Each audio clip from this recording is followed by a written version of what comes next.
Seorang gadis berlari dan sedikit menari sambil mengangkat sebuah secari kertas. "Wah, aku dapat, Mas, aku dapat!" seru gadis itu sambil berlari menghampiri yang ia panggil. "Dapat apa, Sa? Kok senang banget?" "Awas, jatuh. Jangan lari-lari, sayang," ujar Dion. Dion Winarta adalah kekasih dari Tasya. Hidupnya dari panti asuhan. Dirinya sudah ditinggal oleh kedua orang tuanya saat masih belia dan diadopsi saat remaja.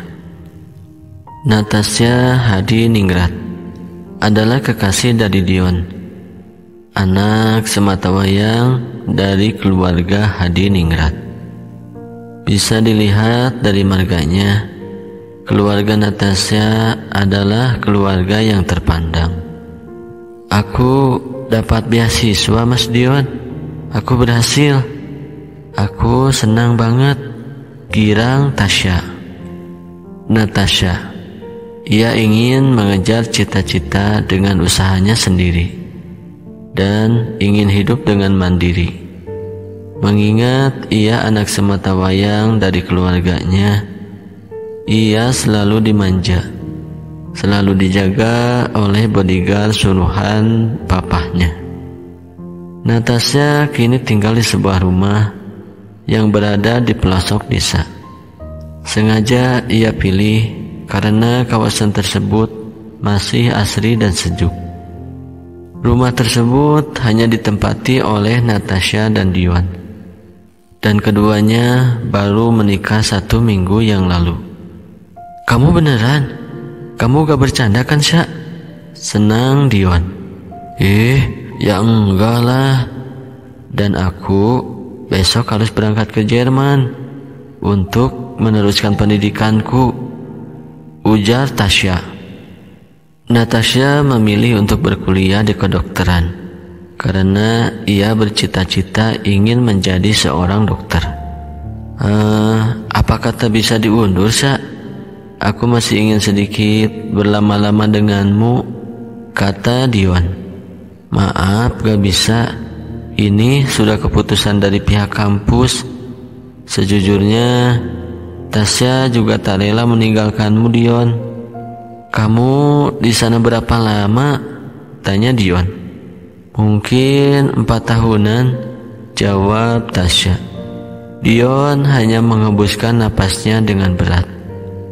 "Ya sudah, kalau begitu aku mau kerja dahulu ya. Kamu hati-hati di rumah," ujar Dion menghampiri Tasya, lalu mengecup kening Tasya singkat dan pergi untuk mencari nafkah. Dion adalah seorang pekerja kuli.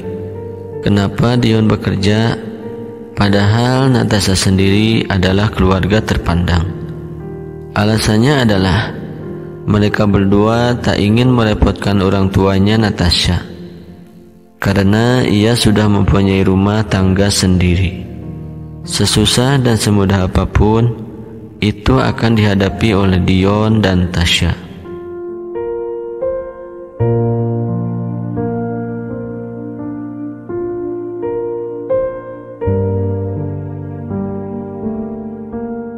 Malam pun tiba.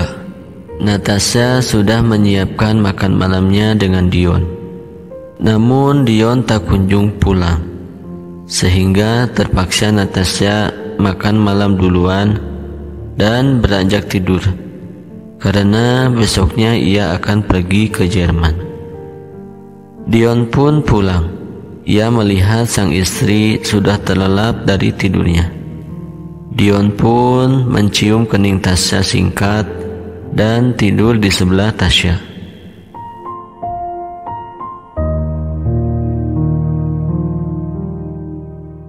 Pagi menjelang. Natasha sudah siap dan semua barang sudah siap dibawa.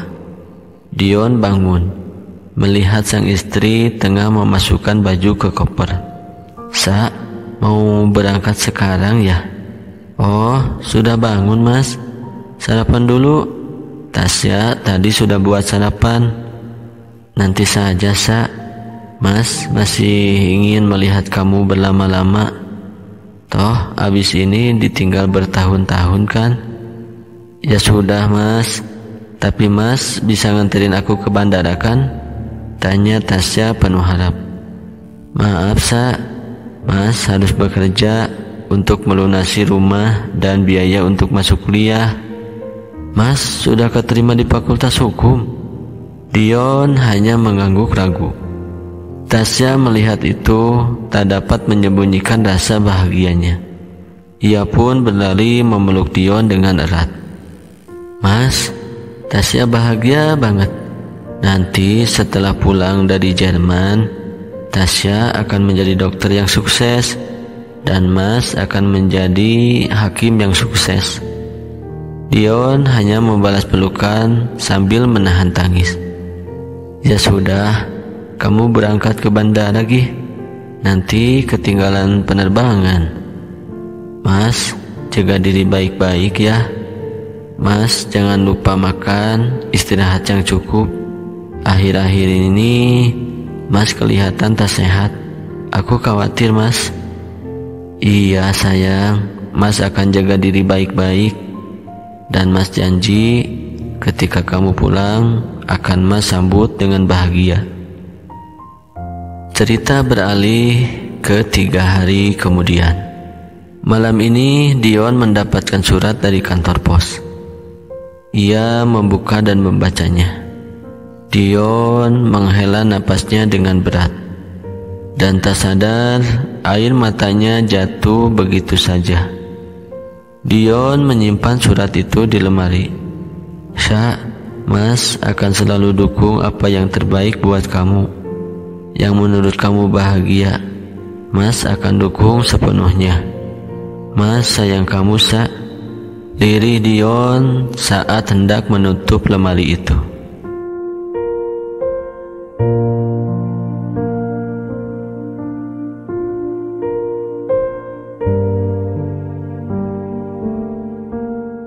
Empat tahun kemudian, Tasya sejak dari bandara tak melepas senyum indah dari wajahnya. Ia bahagia, bahkan sangat bahagia, karena ia ingin menemui orang tercintanya. Kini taksi berhenti di depan rumahnya dan Dion. Dengan setiap langkah, senyum indah menyertai langkah Tasya, hingga sampailah di depan pintu rumah. Tok, tok, tok. Ceklik, pintu terbuka menampilkan Dion yang kondisinya sangat pucat dan badannya sedikit kurus. Mas, Tasya pulang, ucap Tasya memeluk senang sang suami. Selamat kembali, Dokter Tasya, ujar Dion. Kini keduanya masuk dan bersantai di ruang tengah. Mas, kamu tidak menjaga tubuhmu dengan baik ya? Kamu kelihatan kurus sekarang, tanya Tasya. Tidak, bukan begitu. Mas hanya sedikit diet, Sa. Dasar, sudah kurus mau diet. Kayak gimana lagi ya? Jangan begitu lagi ya. Di sini Tasya sudah pulang kan? Mas akan Tasya buatin makan yang banyak dan harus dihabisin, oke? Racau Tasya. Iya, bawel sih. Seminggu kemudian, pagi ini kedua pasangan tengah berpelukan manja di atas ranjangnya. Mas, nanti Tasya akan kerja di rumah sakit Aditya Jaya. Mas mau dibuatin sarapan apa sebelum Tasya pergi kerja, Mas? Bukannya kamu mau bekerja di rumah sakit daerah Jakarta ya? Kenapa di desa? Sengaja sih, Mas. Tasya tak ingin lagi jauh-jauh dari Mas. Ya sudah, kalau gitu bersiap-siaplah, suruh Dion. Kini Tasya tengah berada di rumah sakit tempat ia bekerja. Dokter Natasha, silakan ke ruangan Dokter Bagas. Anda sudah ditunggu. ujar salah satu suster. Lalu Natasha pun pergi ke ruangan dokter Bagas. Tok, tok, tok. Permisi, silahkan masuk, ujar dokter dari dalam ruangan. Natasha pun masuk dan melihat seorang dokter yang tengah membolak-balikan kertas. Natasha Hadiningrat, tanya dokter itu. Iya dok, saya Natasha. Anda yakin akan bergabung dengan rumah sakit kami dan siap membantu masyarakat? Tanya dokter Bagas. Natasha pun mengangguk dengan yakin. Siap dok, saya sangat siap. Baik, selamat bergabung dengan kami. Dokter Natasha, silakan ke ruang khusus berkas dan tolong cek data semua pasien yang 4 tahun lalu. Nanti akan saya data semuanya, pinta dokter Bagas. Siap dok, terima kasih, ujar Tasya lalu menuju ke ruangan khusus berkas. Natasha mengotak-atik setiap berkas, mengecek satu persatu dengan detail.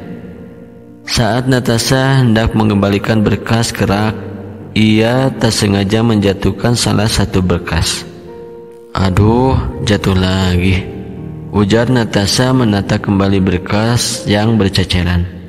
Dek, Natasha melihat nama Dion di salah satu berkas itu. Lalu ia membacanya dengan seksama. Astaga, Mas Dion, tangis Tasya pecah. Dion divonis mengidap kanker stadium akhir. Natasha segera membawa berkas tersebut. Dengan tergesa-gesa, Natasha pergi menuju ke ruang dokter Bagas. Brak, dokter, ini apakah benar dok? Gemetar Tasya saat memberikan berkas itu kepada dokter Bagas. Ini data pasien 4 tahun lalu. Pasien ini mengidap kanker paru dan meninggal 4 tahun yang lalu saat akan ditangani, ucap dokter Bagas. Tidak, gak mungkin dok, itu semua gak mungkin. Tadi saya masih sempat membuat sarapan untuk dia. Apakah kamu istrinya? Tanya dokter Bagas dan Natasha pun mengangguk. Coba dokter Tasya cek kembali ke rumah. Barangkali Anda sedang berhalusinasi, ujar dokter Bagas. Tak banyak drama, Natasha menuju ke rumah tempat ia tinggal dengan Dion. Brak, pintu terbuka dengan keras. Mas Dion. Tasya tahu itu semua tidak benar. Tolong buktikan kalau semua itu tak benar, Mas. Panggil Tasya, namun Dion tak kunjung memunculkan wujudnya. Natasha pun menuju ke kamar mereka. Tasya melihat pintu lemari Dion terbuka. Natasha mendekati dan membukanya. Natasha melihat beberapa cerik kertas. Natasha mengambil kertas itu dan membaca satu persatu. Di situ ada kertas keterangan surat dokter yang dikirim lewat kantor pos waktu itu. Dan ada sebuah surat dari Dion yang berisikan, Mas tahu kamu pulang. Mungkin Mas sudah tidak ada. Namun terlepas dari semua itu, Mas bangga sama kamu sayang. Kamu berhasil mengejar cita-cita kamu dengan usahamu sendiri. Masalah rumah ini Mas sudah membayarnya lunas. Tolong jangan kamu jual atau kamu kasih ke siapapun ya. Jaga rumah ini sampai akhir nanti. Maaf, Mas tidak jujur sama kamu soal penyakit Mas. Mas tak mau membebani kamu. Kamu sudah sangat terbebani karena Mas. Dan Mas tak mau menambah itu tambah berat. Jangan berlarut terus dalam kesedihan ya. Mas selalu ada di hati Natasha. Jangan sedih ya sayang. Mas sangat sayang sama kamu. Love you, Natasha nya Dion. Natasha yang membacanya sontak menangis dan tidak menyangka. Natasha melihat di dalam lemari tersebut ada sebuah kunci, yaitu kunci rumah yang dititipannya ke Tasya. Tasya janji mas, Tasya akan jaga rumah ini sampai kapanpun. Selamat jalan semestaku. Walau tak berlalu dalam kesedihan, Tasya akan selalu rindu denganmu mas. Lirik Tasya sambil memeluk surat yang ditulis Dion untuk terakhir kalinya.